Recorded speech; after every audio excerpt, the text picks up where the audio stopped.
Hello all. इस lecture में हम एक एंट्री करेंगे जो एक बहुत इंपॉर्टेंट एंट्री है और इसमें नॉर्मली गलती हो जाती है। तो ये क्या है? Transaction goods lost by fire. तो यहाँ पे लॉस बाय फायर की बात हुई है 5,000 और आगे ये भी लिखा हुआ है but it was not insured. तो इसका क्या मतलब हुआ? ये क्यों लिखा हुआ है इसमें एक्स्ट्रा? ठीक है। तो यानी कि देखो, जब भी लॉस बाय फायर होता है तो हमें देखना है कि तीन टाइम पे एंट्रियां करनी पड़ती हैं, यानी कि तीन इवेंट्स होती हैं। ठीक है, तो वो क्या क्या होती हैं? पहली एक इवेंट हो गई, फिर एक दूसरी इवेंट हो गई और फिर एक तीसरी इवेंट होती है। सबसे पहले जो इवेंट होती है जब एक्चुअल में आग वगैरह लगती है। तो लॉस बाय फायर जब होता है तब क्या एंट्री करते हैं? फिर जो दूसरा केस है, कब एंट्री करते हो? जब इंश्योरेंस कंपनी कहती है कि हम इतना पैसा दे देंगे, यानी कि इंश्योरेंस कंपनी ने एडमिट कर लिया, एडमिट्स क्लेम। ठीक है। और अ, अ, तीसरा कौन सा टाइम होता है जब एंट्री करी जाती है? जब amount received from insurance company.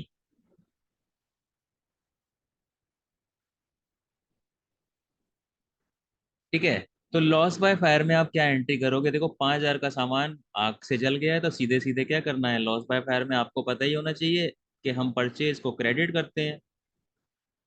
ठीक है। एक वीडियो है जिसमें लिखा हुआ है कि ऐसे कौन कौन से ओकेजन्स हैं जहाँ पे परचेज क्रेडिट होता है, जैसे कि मालिक अपने घर ले गया सामान, या वो उससे एसेट बना ली, या सामान को आपने चैरिटी में दे दिया, या लॉस बाय फायर हो गया। इन सब केसेस में क्या होता है? परचेज अकाउंट क्रेडिट होता है, ये आपको ध्यान रखना है।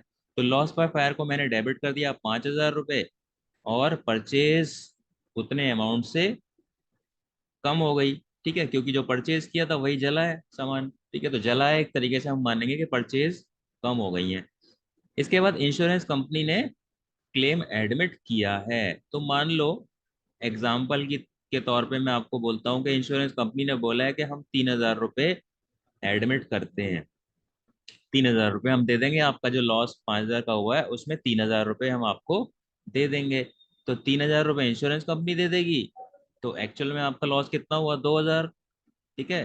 तो यानी कि एक रिकवर्ड लॉस होता है, ये जो 3,000 कंपनी दे रही है इसको क्या बोलूंगा मैं? Recovered loss. तो इससे ही मुझे पता चल जाएगा कि जो रिकवर्ड 3,000 है तो अनरिकवर्ड कितना है, नॉट रिकवर्ड कितना है?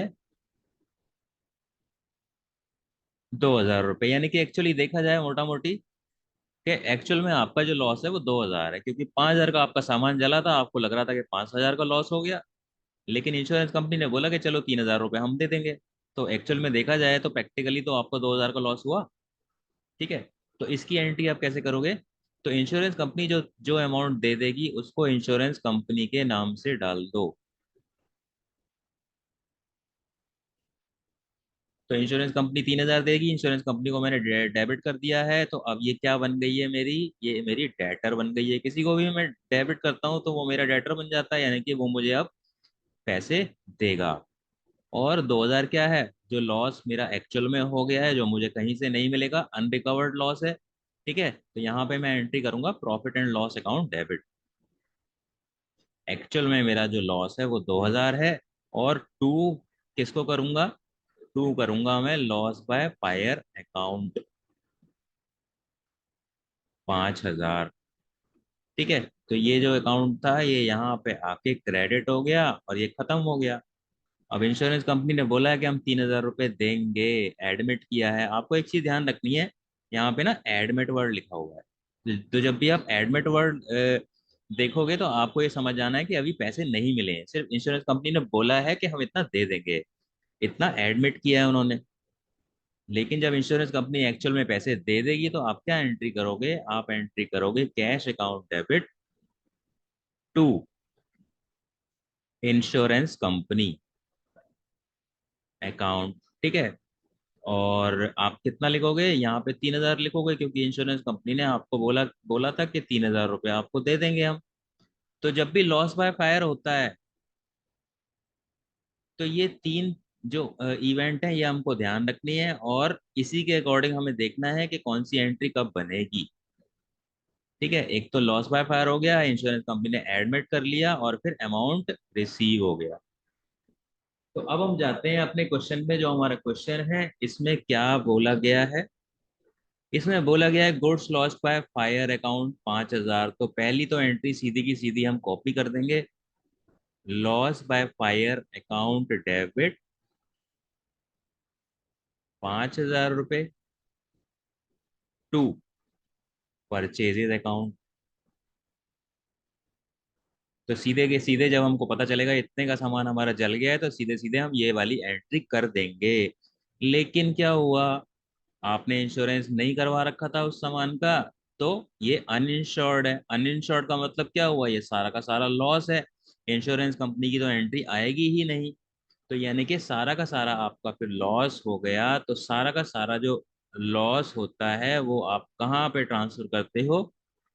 Profit and loss account debit. और मैंने क्या बोला था आपको, अन नॉट रिकवर्ड वाला पार्ट। तो रिकवर्ड तो कुछ है नहीं, क्योंकि उस पे इंश्योरेंस है ही नहीं, तो इंश्योरेंस कंपनी तो कुछ देगी नहीं। ठीक है, तो प्रॉफिट एंड लॉस में हम डेबिट कर देंगे 5,000 रुपये to loss by fire account, 5,000 रुपये। तो यहाँ पे यानी कि यहाँ इंश्योरेंस आया ही नहीं। ठीक है, क्योंकि उस सामान का इंश्योरेंस ही नहीं था, तो जितना का जितना आपका लॉस है वो एक्चुअल में आप प्रॉफिट एंड लॉस में ट्रांसफर कर दोगे। तो यहाँ पे देखो, आपको एक एंट्री नहीं बनानी है, आपको यहाँ पे दो एंट्री बनानी है, आपको ये ध्यान रखना है। ठीक है, तो यानी कि लॉस बाय फायर की तो एंट्री आपने ये बना दी, loss by fire to purchase. लेकिन वो जब कह रहा है कि इंश्योर्ड नहीं है, तो इंश्योर्ड नहीं है, तो यानी कि कुछ भी रिकवर नहीं हुआ, तो आपको दूसरी एंट्री बनानी है जो कि प्रॉफिट एंड लॉस में उसको, लॉस बाय फायर को आपको ट्रांसफर करना है। तो नॉर्मली देखो, ये एकदम अलग तरह की एंट्री है, आपको नॉर्मली ये दिखेगी नहीं, और अगर दिखेगी तो आपको कैसे करना है, तो ये आपको ध्यान रखना है। और हमेशा जब भी लॉस बाय फायर का केस होता है, तो आपको तीन चीजें, तीन केसेस में एंट्री होती है, वो चीज आपको ध्यान रखनी है, पहला, दूसरा और तीसरा। और अगर ये तीनों एंट्री आपको पता है कैसे होती हैं, तो लॉस बाय फायर का कैसा भी केस होगा तो आप उसको इजीली सॉल्व कर लोगे, या इजीली उसकी एंट्री बना लोगे। तो इस तरीके से हम देखो ये एंट्री करेंगे। इसमें लग रहा था कि एक एंट्री बनेगी, लेकिन यहाँ पे हमने दो एंट्री बना दी। So that is it for this lecture, thank you.